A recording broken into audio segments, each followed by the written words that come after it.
चाहेंगे, समझेंगे और आपकी बात अगर जाए नहीं बोले तो निश्चित रूप से हम उसका समाधान भी करेंगे और उसके लिए अगर आपकी तरफ से लड़ना पड़ेगा, वकील बनना पड़ेगा तो वो भी करेंगे। आप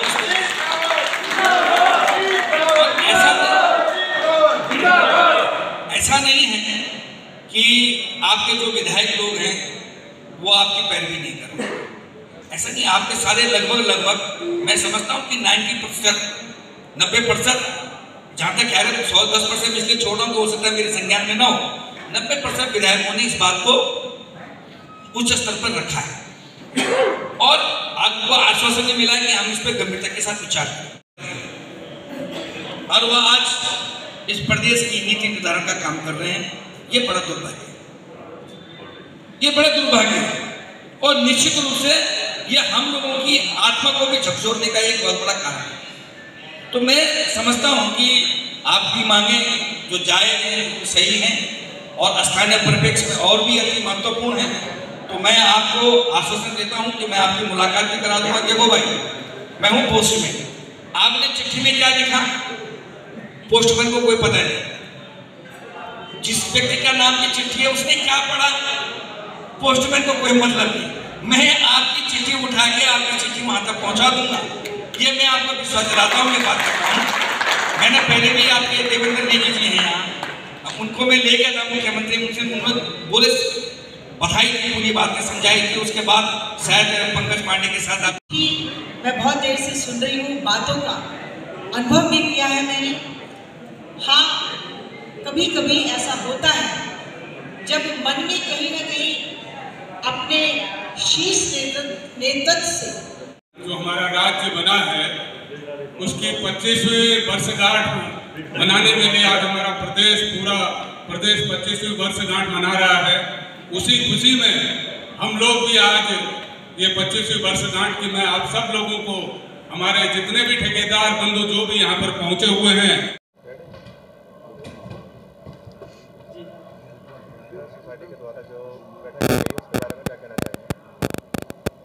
देखिए, आज काशीपुर के अंदर जो हमारे ठेकेदार महासंघ की एक बैठक बुलाई गई थी हमारे काशीपुर के अध्यक्ष चौधरी जी के नेतृत्व में, क्योंकि हमारा 3 महीने से पूरे प्रदेश के अंदर आंदोलन चल रहा था। क्योंकि आज प्रदेश के अंदर जो है सरकारों द्वारा जो है बड़े बड़े टेंडर लगाए जा रहे हैं और बाहर के व्यक्ति को काम दिया जा रहा है, उसके विरोध में है।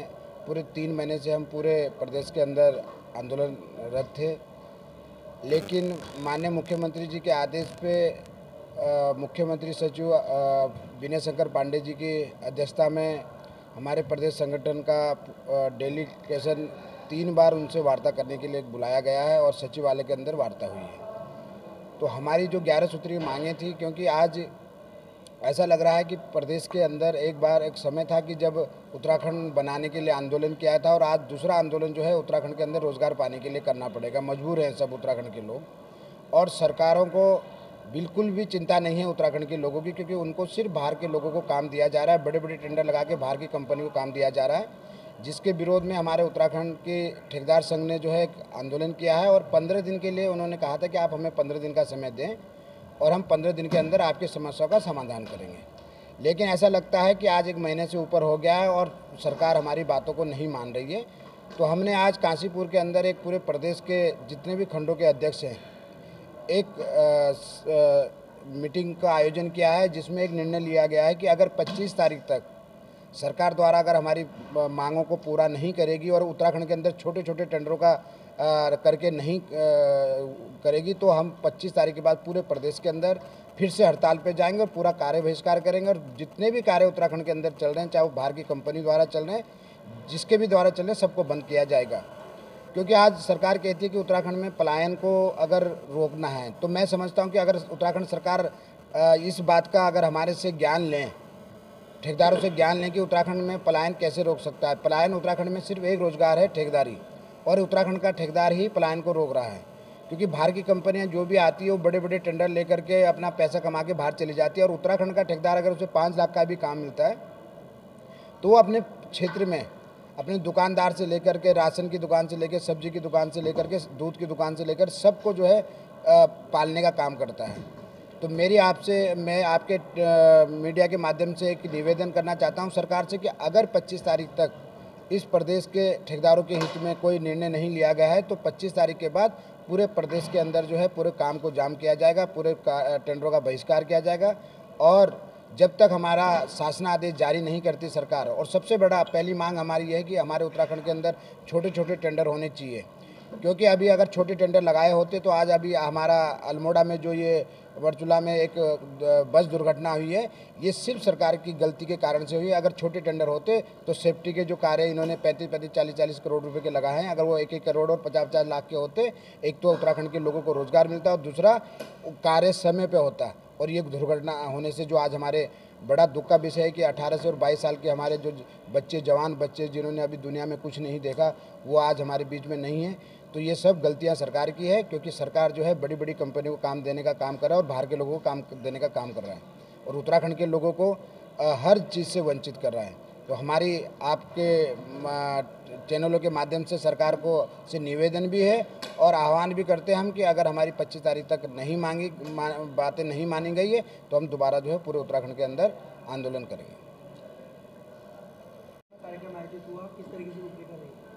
काशीपुर में कार्यक्रम आयोजित करने से पहले मैं मंच के माध्यम से सबसे पहले जो मरचूला में दुर्घटना हुई है, पूरे देवभूमि ठेकेदार कल्याण समिति की ओर से उनके प्रति संवेदना व्यक्त करना चाहता हूं। हम भगवान से प्रार्थना करते हैं कि उनके परिवार को इस दुख को सहने की शक्ति प्रदान करें और भगवान देवगन की आत्मा को शांति दें। इसी क्रम में आगे मैं ये कहना चाहता हूं कि कुछ महीनों से हमारा पूरा प्रदेश का ठेकेदार आंदोलनरत था। आंदोलनरत रहने का कारण है कि ठेकेदारों के ऊपर नई नई नियमावली से इतनी मुसीबतें खड़ी कर दी गई कि इस प्रदेश का ठेकेदार बिल्कुल बेरोजगारी की कगार में है।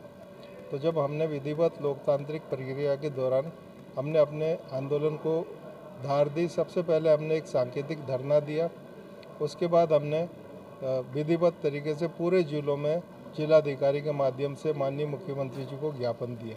उसके बाद भी हमारी बात नहीं सुनी गई तो हमने पूरे प्रदेश में निविदाओं का बहिष्कार किया और कार्य का बहिष्कार किया। इन सभी चीज़ों को मद्देनज़र रखते हुए सरकार ने उनके मुख्यमंत्री के जो सचिव हैं गढ़वाल कमिश्नर और मुख्यमंत्री सचिव विनय शंकर पांडे जी, उनके माध्यम से हमसे वार्ता की। 4 दौर की वार्ता चलने के बाद उन्होंने हमसे एक आश्वासन मांगा। उन्होंने कहा कि हम 15 दिन के हमें दीजिए, 15 दिन के लिए आप अपने आंदोलन को स्थगित कीजिए, आपकी जितनी भी मांगे हैं वो सब मांगे जायज़ हैं, हम 15 दिन के अंदर इसको पूरा कर देंगे। तो 4 अक्टूबर को हमारी ये वार्ता हुई थी और आज 9 अक्टूबर का दिन है। आज पूरे प्रदेश के लिए हर्ष का विषय है कि 25 साल इस प्रदेश को हो गए। हमें हर्ष तो है क्योंकि हम इस प्रदेश के नागरिक हैं, लेकिन साथ ही देखिए वेदना देखिए, कहाँ तो हमने देहरादून में इस कार्यक्रम को हर्षोल्लास से मनाना चाहिए था, लेकिन आज पूरा प्रदेश का ठेकेदार यहाँ बैठ के अपनी समस्याओं के लिए समीक्षा कर रहा है। जैसा कि प्रदेश अध्यक्ष जी ने कह दिया कि और हम अभी सरकार ने हमसे 15 दिन मांगे थे, हमने सरकार को 15 दिन के बजाय 35 दिन दिए।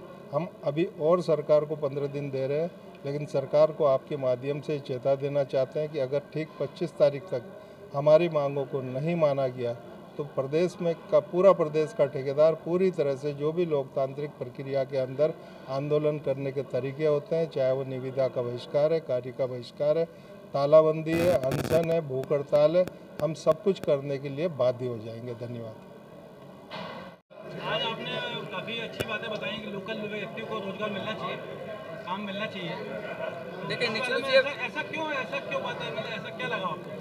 देखिए हर समय समस्याओं का निवारण हर समय पूरे नहीं होती है, और मैं समझता हूं कि जो स्थानीय ठेकेदार के लोगों ने जितने हमारे बेरोजगार हैं या पहले से कार्य करते रहे हैं, उन लोगों की अपेक्षा है कि सरकार जो है हमारे स्थानीय स्तर पर हमें ज़्यादा से ज़्यादा रोजगार उपलब्ध कराएं। तो इसी परिप्रेक्ष्य में आज देवभूमि उत्तरा ठेकेदार एसोसिएशन का यहाँ पर बैठक हुई थी और उन लोगों ने मांग की है कि स्थानीय लोगों को प्राथमिकता दी जाए, और सरकार की भी मुझे ऐसी मंशा है कि प्राथमिकता जो है स्थानीय लोगों को दिया जाए। तो इसी परिप्रेक्ष्य में मेरा कहना है कि वास्तव में ये सही मांग है, और बजाय अन्य प्रदेशों से आए हुए लोगों की अपेक्षा स्थानीय लोगों को ज़्यादा प्राथमिकता देनी चाहिए। सर 25 साल हो गए हमारे उत्तराखंड को, आप क्या मानते हैं कि 25 सालों में उत्तराखंड ने क्या अचीव कर लिया? देखिए बहुत सारे क्षेत्र में हमने अपना लक्ष्य प्राप्त भी किया है और बहुत सारे क्षेत्रों में बहुत पीछे भी रह गए हैं। तो निश्चित रूप से ये खट्टे मीठे अनुभव हैं इस प्रदेश में। और निश्चित रूप से मैं समझता हूँ कि क्योंकि प्राकृतिक आपदा से प्रभावित क्षेत्र है, तो इसलिए कभी कभी ऐसा होता है कि जो हमारी एनर्जी प्रकृति में लगनी चाहिए थी वो हमें उसको समेटने में लग जाता है, जो अतिवृष्टि के कारण या आपदा के कारण हो जाती है उसको समेटने में लग जाता है। तो इसलिए ये है कि खट्टे मीठे अनुभव हैं। और लेकिन ये निश्चित है कि जो अपेक्षाएं आंदोलन से पहले, उत्तराखंड बनने से पहले जनता की थी, अभी हम उस पर खरे नहीं उतरे। सर, आज बड़ा दिन के दिन हुई, बेरोजगार पूरा प्रदेश में प्रदर्शन कर रहा है।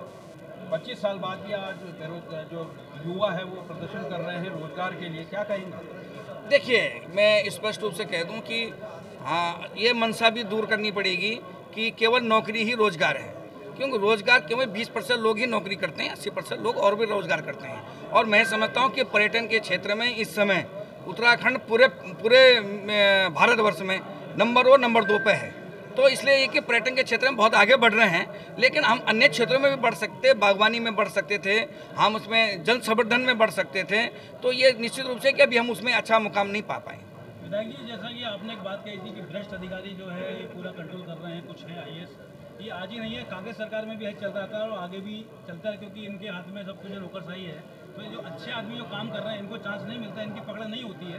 आज भी वो स्थिति है, पहले भी वो स्थितियाँ थी, वो आज भी हैं वो लोग। नाम ना आप खोलो, सब समझ रहे हैं आप लोग। तो इससे कैसे बचा जाए? इस सरकार के लोगों का, शासन का भी नुकसान है और लोगों का भी नुकसान है, ठेकेदार सबका नुकसान है। ये क्या कहना चाहते हैं? देखिए, मेरे तो इससे क्या रणनीति करेंगे? देखिए, मेरी तो स्पष्ट नीति है कि अगर राजकाज चलाना है, राज सत्ता चलाने के लिए 2 हथियार जरूरी हैं, पुरस्कार और दंड। और अगर आप दोनों का प्रयोग नहीं करेंगे तो अच्छा शासन नहीं चला पाओगे। इसलिए मेरा निष्पष्ट है कि जो भ्रष्ट अधिकारी हैं उनको कोई जिम्मेदारी नहीं मिलनी चाहिए।